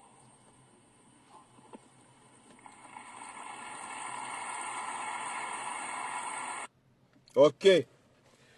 Vous avez suivi dans la vidéo. C'est un représentant de l'église gréco-romaine, Monseigneur, le cardinal Toumi, c'est comme ça qu'on l'appelle, dans ce titre, qui dit que, à première écoute de ce discours, vous avez l'impression que ce qu'il est en train de dire est bon. Et que, en fait, c'est ce qui manque aux citoyens. En fait, il a raison. La majeure partie, je vous ai déjà dit que la majeure partie des gens qui sont au pouvoir ont sorti des écoles de missionnaires. Les détourneurs de fonds et tout. Je vous ai dit ça ici. Et lui-même, le patron de ces missionnaires, l'enseignant de ses élèves, de ses ministres et directeurs et présidents, lui-même dit qu'il est étonné. Il ne comprend pas. Comment est-ce que quelqu'un peut avoir eu l'éducation religieuse, catholique, la meilleure éducation qui enseigne comment devenir des bons hommes? Comment est-ce qu'ils deviennent des détourneurs de fonds? Même Cardinal Toumi, devant le monde entier, c'est chez les Blancs qu'il est en train de parler, il est étonné, il est dépassé. Lui-même, il n'arrive pas à répondre à cette question. Et que le ministre lui a répondu que ceux qui volent, ceux qui ne viennent, qui ne sont pas catholiques, qui volent, sont contents. Eux, quand ils volent, la conscience les juge. Et comme on a dit à l'église catholique, si tu voles, c'est un péché. Si tu rembourses, tu seras pardonné. Alors on a bien enseigné les gens. Donc il faut rembourser et puis tu seras pardonné.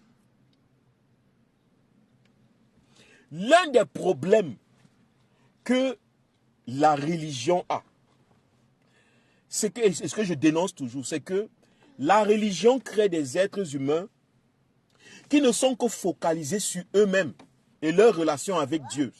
La relation avec Dieu est plus importante que la relation avec l'autre humain. Malheureusement, c'est l'erreur fondamentale. C'est que la religion vous dit que la seule chose importante dans votre vie, c'est votre relation avec Dieu. Et Dieu, c'est qui? Soit votre conscience, il vient lui-même de dire, soit je ne sais pas quoi. Celui qui est au ciel, qui vous a créé, qui risque de vous punir dans le feu, et ainsi de suite. Mais est-ce que c'est comme ça que les êtres humains fonctionnent dans une société?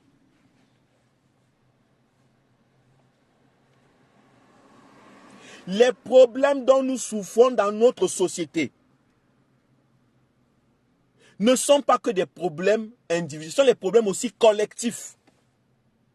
Oui, tu peux croire en Dieu, tu peux devenir prêtre, pasteur, fervent chrétien de ceci, de cela, oui, c'est super, bravo. Tu vas changer peut-être ton âme, oui, tu vas ouvrir les portes du ciel pour toi, oui, mais tu dois comprendre quelque chose. Le fait que tu aies découvert la parole de Dieu, la vérité universelle et le bon, ça ne signifie pas que le monde va changer. Ça ne signifie pas que tu vas changer.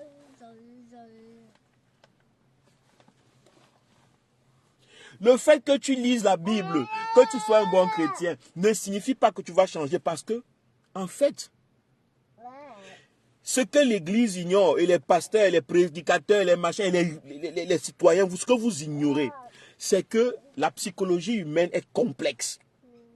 Les gens préfèrent vivre avec leur mauvaise conscience que leur mauvaise réputation. En société, il est plus aisé et préférable de vivre avec sa mauvaise conscience que sa mauvaise réputation. Dans les sociétés humaines, il est plus aisé de vivre avec sa mauvaise conscience qu'avec sa mauvaise réputation. Donc, quelqu'un peut avoir une mauvaise conscience. Tant qu'il n'a pas une mauvaise réputation, il n'a pas de problème. Il va continuer à vivre. Par exemple, tu es ministre. Tu es catholique, chrétien, protestant et tout. Tu te retrouves dans un milieu, tu détournes l'argent. Pourtant, tu sais bien que tu volais, c'est un péché, mais tu réussis quand même à détourner. Tu ne cherches pas à questionner les raisons pourquoi tu fais ça. Ce que tu fais, c'est que, oh, ça te juge. Tu as une mauvaise conscience. C'est pour ça que vous voyez tous les gens à partir dans les églises. Vous voyez les photos, ils sont dans les églises. Parce qu'ils ont la mauvaise conscience. Mais attention, on peut vivre avec sa mauvaise conscience. On peut fonctionner dans la société avec sa mauvaise conscience. On n'a pas besoin de la bonne conscience pour fonctionner dans la société. La société n'a pas besoin de bonne conscience, la société a besoin de bonne réputation. Ça veut dire que tant qu'on ne m'a pas arrêté, tant qu'on n'a pas sali mon nom, je peux continuer à faire le mal. D'ailleurs, ça nous arrive tous, même les citoyens. Si tu es marié, tu pars draguer une autre femme derrière les bosquets. Tu es marié, tu rentres à la maison, ou bien tu es marié, tu pars draguer, tu te laisses draguer par un autre homme, tu vas coucher avec un autre homme. Tant que ton mari ne sait pas, tu peux continuer à vivre avec ton mari. Certes, la nuit, quand tu dors, tu as la mauvaise conscience. Certes, la nuit, quand tu marches au jour, tu dis, ouais, j'ai trompé mon mari, j'ai trompé ma femme. Mais est-ce que ça t'empêche de continuer à vivre avec ton mari ou ta femme? Le problème vient lorsque ton mari sait que tu l'as trompé, ou bien ta femme sait que tu l'as trompé. Parce que là, maintenant, il s'agit de réputation. Donc, la religion s'occupe de votre conscience, mais la conscience n'est pas tout. La mauvaise conscience n'est pas tout en société. La mauvaise conscience entre toi et Dieu. Personne ne voit ta conscience. Personne ne voit ta conscience. Personne ne voit que tu es un bon citoyen, tu es quelqu'un qui ne vole pas, qui ne ment pas. Tout ça, ce sont tes choses. Ce que nous voyons en société, ce sont tes actions dans la société. Comment tu participes dans la société. Les choses que tu fais dans la société. Pour que la société dans laquelle tu vis puisse être une meilleure société. C'est ça qui est le plus important en société. Quand tu te retires, tu vas parler à ton Dieu, toi et ta conscience, vous regardez. Mais on a mis dans la tête des Camerounais, à travers la religion, l'idée selon laquelle c'est ta conscience. Voilà pourquoi les Camerounais, vous allez entendre, ta conscience te jugera. On dit ça à Bia depuis, on dit ça à Ngongo, on dit ça à Tangandji, on dit ça à Famundongo. Mais regardez, ils sont toujours dans les églises en train de lever les bras, on dit ça à tout le monde. Et les gens se demandent pourquoi ils continuent. Ils ne voient pas qu'ils sont en train de détruire le pays. Ils ne voient pas qu'ils sont en train de faire ceci. Non, ils ont une bonne réputation. Parce que chez nous, la réputation qu'on leur a donnée, c'est qu'ils sont riches. Ils sont ministres. Ce sont les enfants du village. Oh, ils ont construit telle belle maison. Ils ont fait évoluer ceci. Donc dans la société, mais c'est quand même le ministre. C'est quand même le président de la République. C'est quand même tel. Cette réputation-là est plus importante pour nous que la conscience. Voilà pourquoi ils peuvent tuer les gens. Tant que il est président, tant qu'il est ministre de territoire, ils peuvent briser toutes les lois. On a l'impression qu'il est correct. C'est ça que la religion a créé. De ce que je vous parle tous les jours. Parce que c'est lui-même qui dit. Que son élève lui a répondu que nous, quand les autres volent, les autres qui n'ont pas fréquenté dans les endroits religieux, quand eux ils volent,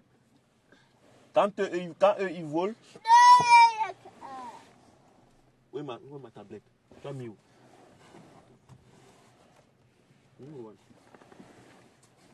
Excusez, le mec, il a jeté ma tablette. Il est en train de crier. Il jette et il crie. Yeah. Yeah, ich gebe dir. Yeah. Donc, le monsieur lui a répondu, le ministre qui détourne, lui a répondu, quand nous on vole, on a la mauvaise conscience. Mais ça ne suffit pas. Pourquoi tu voles d'abord?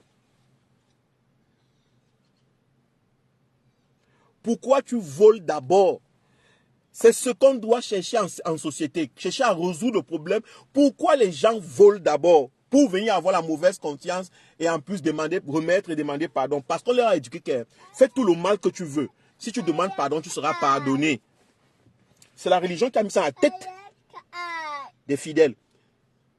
Que Dieu pardonne, il suffit que tu dises Seigneur, pardonne-moi, tu reconnaisses ta faute, Dieu te pardonne.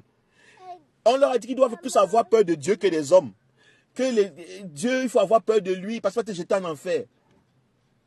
Donc, les gens qui sortent de ces choses, qui vivent dans ces choses, ont une mentalité qui leur rend irresponsables vis-à-vis de la société humaine dans laquelle ils vivent. Ils n'ont que de compte à rendre à Dieu et non aux hommes. Et on répète souvent ces choses dans nos conversations. Je n'ai que les comptes à rendre à Dieu, je ne rends même que mon compte à Dieu, je n'ai pas besoin de vous rendre des comptes, je peux rendre les comptes à Dieu.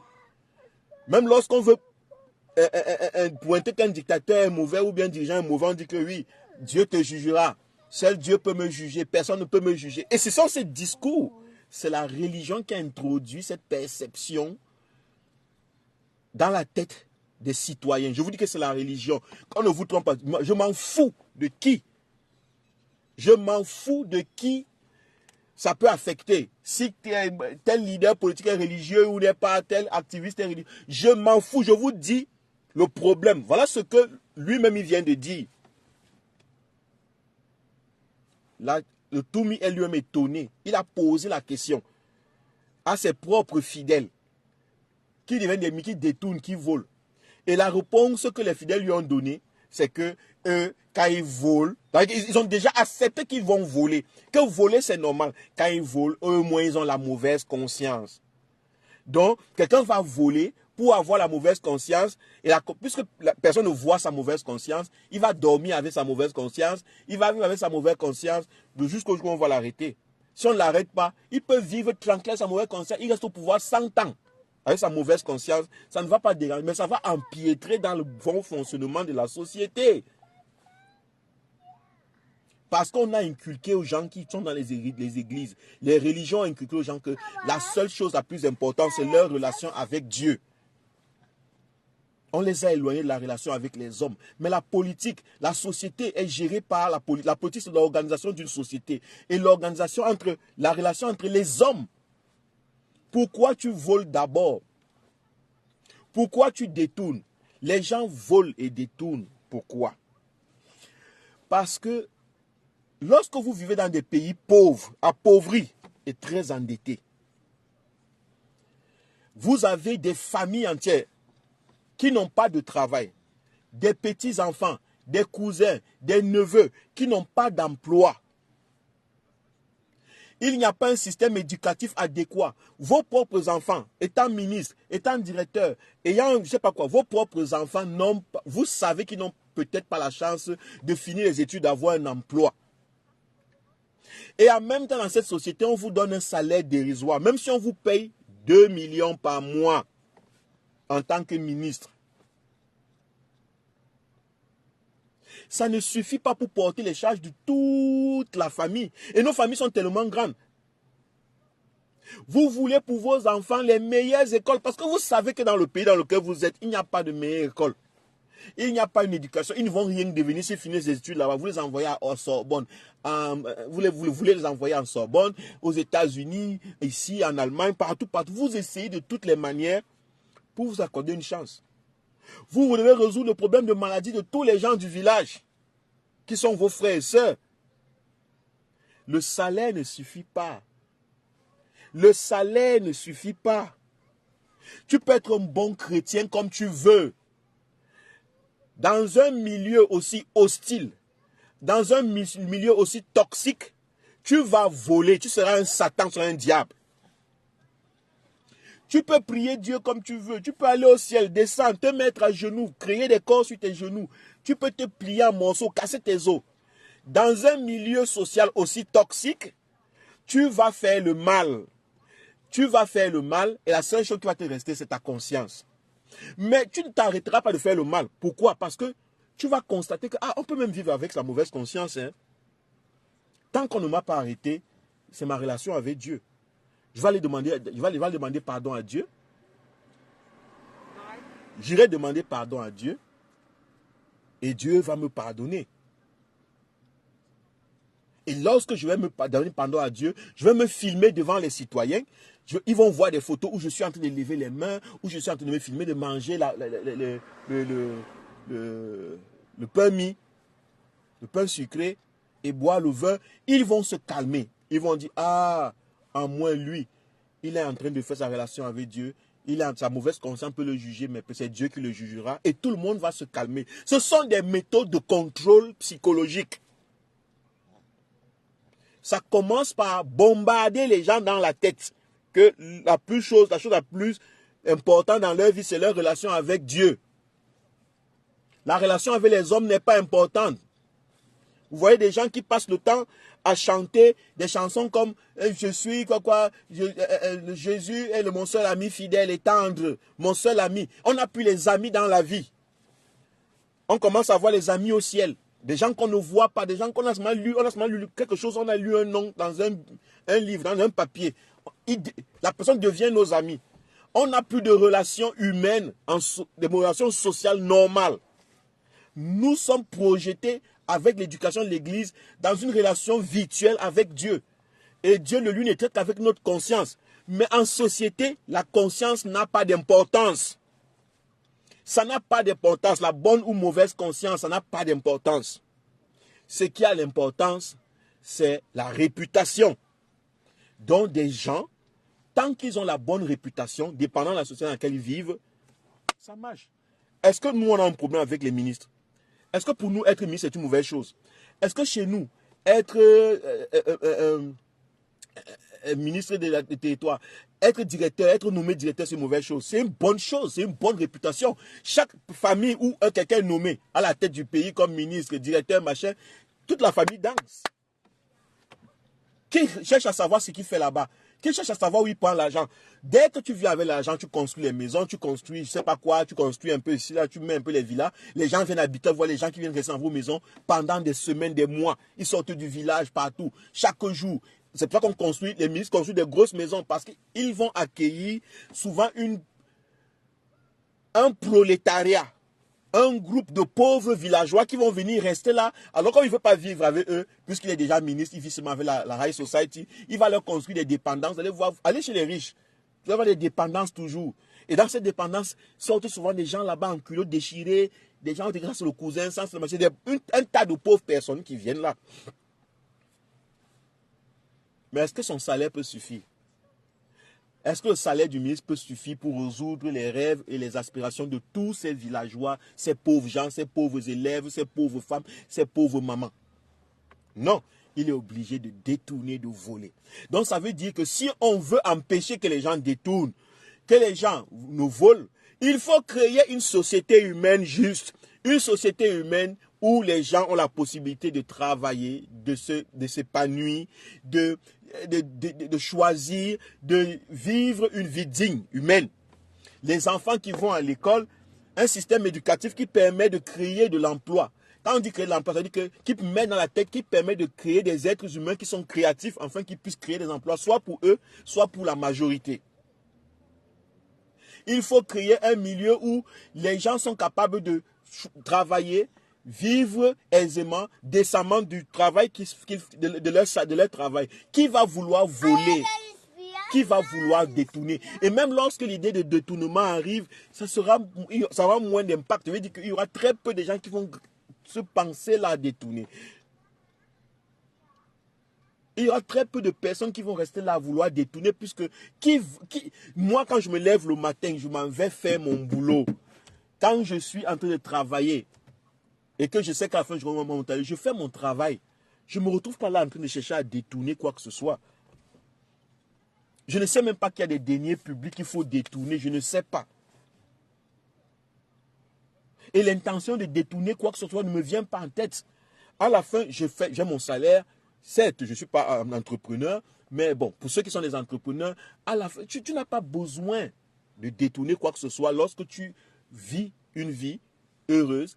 Tu peux choisir tes dirigeants, tu es épanoui, tu peux te soigner dans ton pays, tu peux t'éduquer, tes enfants peuvent, après leur éducation, exercer le métier dont ils ont appris.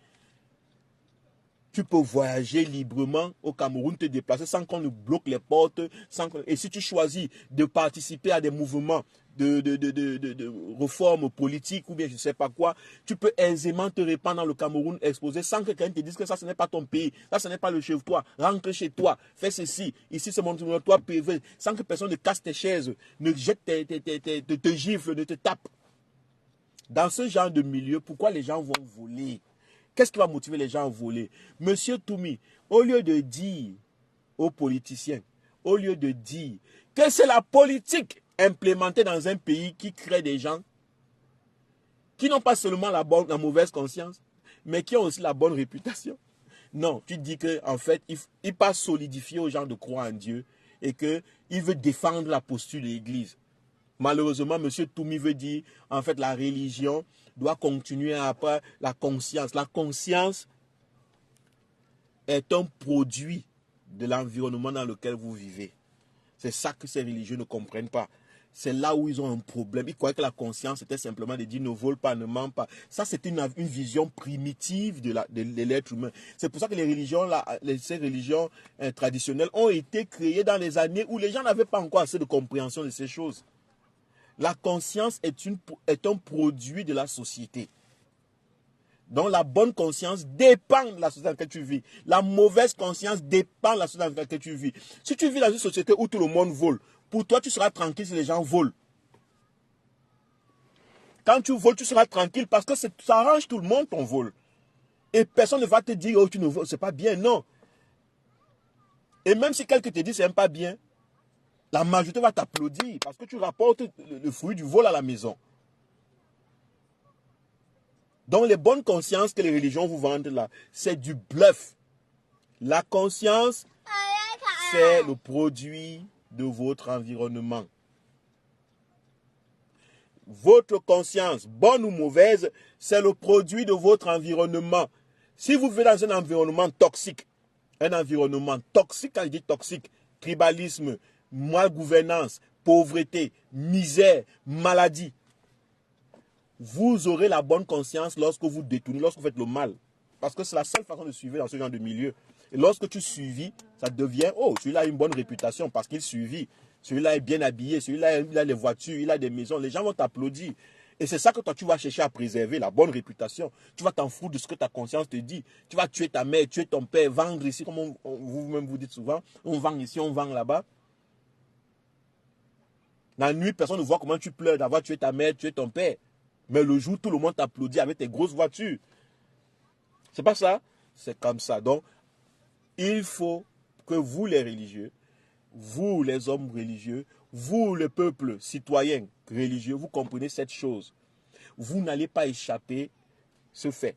Il est question que la religion a fait quelque chose de bien. C'est que ça vous a donné, vous. Oui, ça permet à ce que tu puisses avoir la relation avec Dieu. Super, tant mieux. Mais vous ne pouvez pas vivre dans une société, mais les problèmes de notre société, ne sont pas que d'ordre spirituel.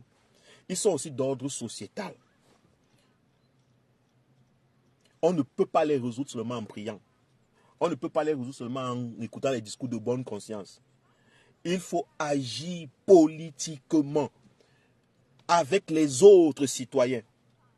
Il faut construire un environnement sain pour tout le monde. Parce que ce n'est même que dans cet environnement qu'un homme spirituel peut vraiment s'expandre. Peut vraiment rencontrer Dieu au cas où il voulait le rencontrer. C'est de ça qu'il est question. C'est ce que je voulais vous demander au deuxième tour. Donc, j'ai terminé mon live. Je sais que c'était pas très intéressant parce qu'il n'y a que 3 personnes qui ont suivi, je crois. Et merci à ceux qui ont commenté. Mais je voulais vous dire cette vérité. Donc, je m'en fous de ce que les gens vont penser. Oh, la qualité, la religion. Voilà un homme religieux qui a pris la parole sur les politiques, sur les hommes politiques et leur comportement. Lui-même, il est étonné, il cherche à comprendre la relation il ne comprend pas comment il a enseigné les gens à être juste, à être bon, à ne pas voler, à ne pas mentir. Mais ces personnes continuent à voler, à mentir. Lui ne voit pas que c'est parce qu'il a mis dans la tête de ces personnes-là que l'important dans leur vie, c'est leur relation avec Dieu. C'est leur relation avec leur conscience. Si leur conscience les juge, c'est que, bon, ils peuvent demander pardon, Dieu va leur pardonner. Mais ils ont déjà volé. Des millions de Camerounais sont morts parce que eux, ils ont détourné des milliards. Des millions de Camerounais sont morts, souffrent parce que eux, ils ont détourné des milliards. Même s'ils viennent remettre après, le délit, le crime a déjà été commis. Mais on leur a dit que non, si tu fais le mal, tu demandes pardon à Dieu, Dieu va te pardonner et puis c'est bon. C'est pour ça que vous les voyez tous là-bas dedans. Ils sont là. Et nous, quand on voit ça, on se dit, ouais, comme je suis aussi chrétien, je comprends leurs problèmes. Parce que nous tous, on croit la même chose. On croit tous au même mensonge. Donc on va se dire, ouais, il prie quand même Dieu. Certes, on ne sait pas. Et si Dieu écoute les prières des gens, si nous sommes mal partis, oui, bon, mais il prie quand même Dieu.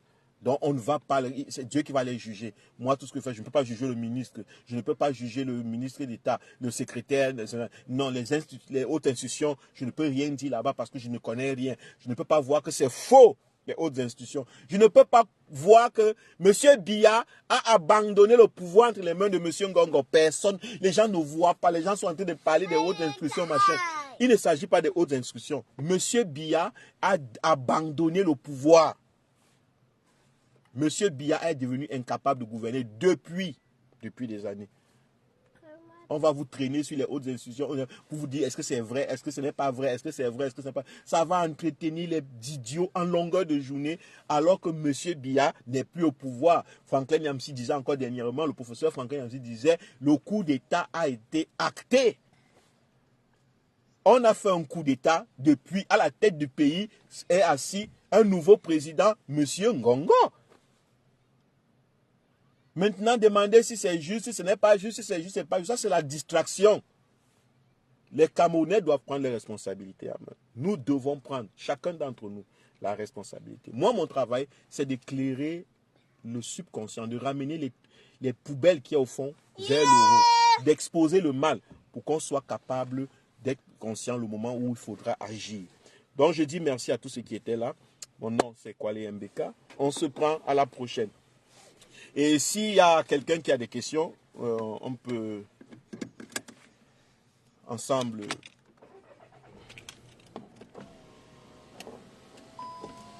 Je peux répondre pendant que je suis en train de me déplacer.